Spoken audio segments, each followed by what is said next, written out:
Hello. Have you ever been hungry? Have your stomach ever been growling like roar? Have your stomach ever been bubbling like blue, blue, blue, blue? Have your stomach been so empty that it actually felt like your stomach was touching your back? You were hungry. You wanted something to eat. But then you realize that you have a test tomorrow. So you just can't eat anything. You can't eat something that may have you lazy, slowful, tired, sleepy. You got to eat something that'll make you successful on your test. So how about brain food? Well, of course, we all know that fish is actually known to be brain food. Did you know that as college students, if we have unhealthy habits in college, those habits also propel us to make us have unhealthy habits in the future. When college students tend to have unhealthy lifestyle, it could also increase their risk to just have unhealthy problems in the future. And so we want to eat something healthy.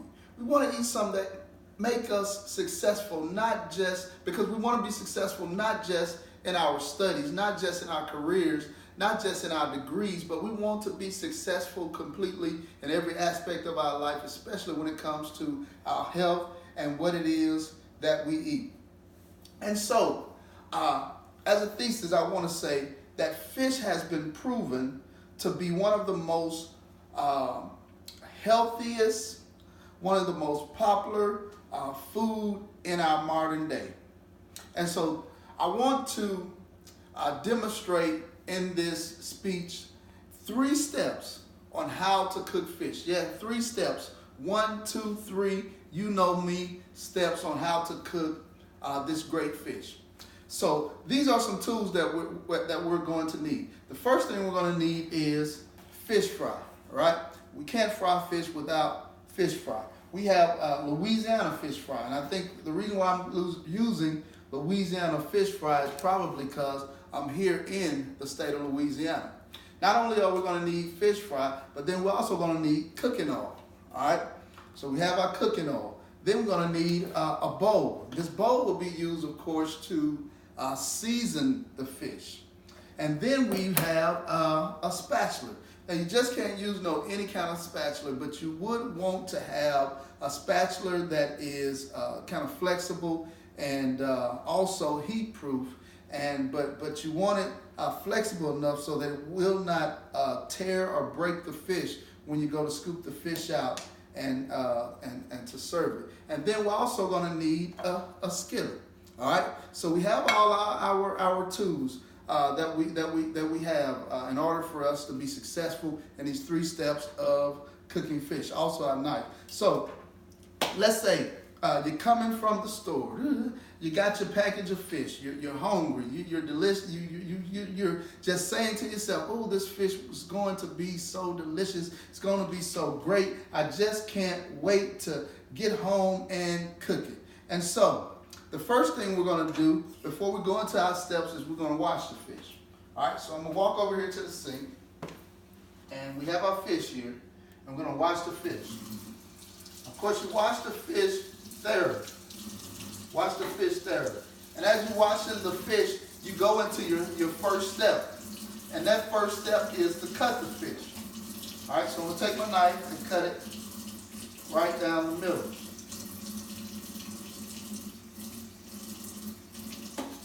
All right. So I've washed the fish. I've also went into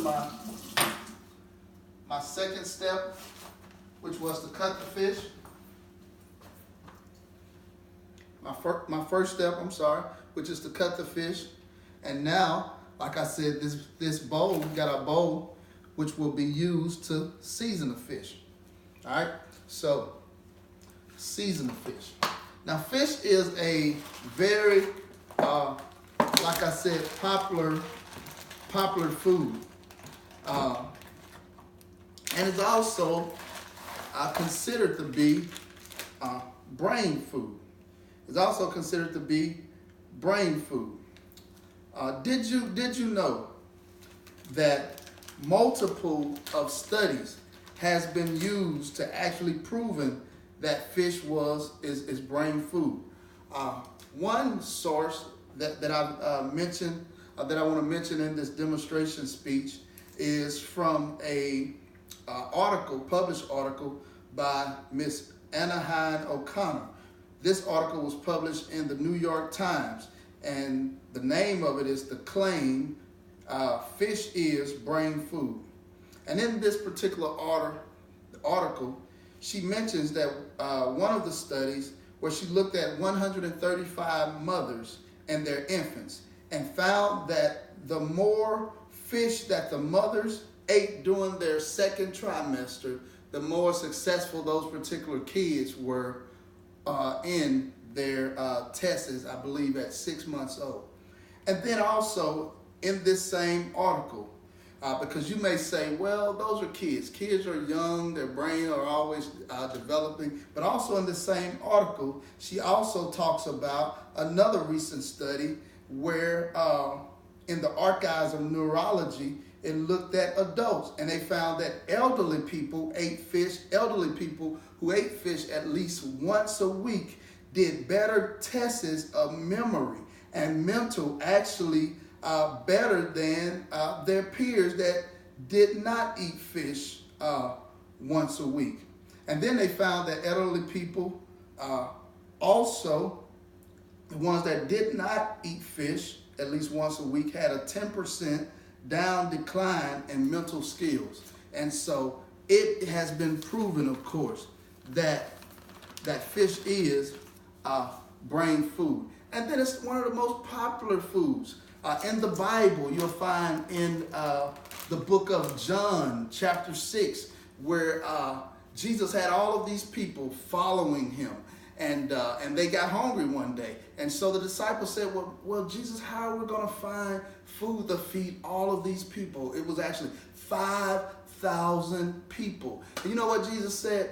Jesus said, well, I don't know what, and one of the disciples said, well, we got a little kid here that has 5 barley loaves and 2 fish. Jesus said, listen, bring me the lunch. And when he brought him the lunch, the Bible talks about how Jesus pulled bread off of bread, fish off the fish. The more fish he pulled, the more fish he had, and he fed 5,000 people. Popular food, and I'm just so excited about this fish. So we're at step number 2, right? And we're seasoning the fish, all right? You want to make sure you season it well, get really down in there. And now, as you season the fish, what you want to do is you want to go ahead and put grease in your skillet. Put grease in your skillet, and you want to preheat it. Of course, I've had grease here preheating right before the beginning of the speech to make sure that we were successful in frying the fish. All right? So I've seasoned my fish. Now, step number 3, which is our last step, is to cook the fish. All right? Is to cook the fish. So we got the fish real seasoned, right? This fish is going to be delicious, y'all. Got the fish real seasoned. All right? And after we get it real seasoned, we move to step number 3, which is to cook the fish. All right? So then you drop it in the grease. As you can hear it frying. Once you finish frying it, once it's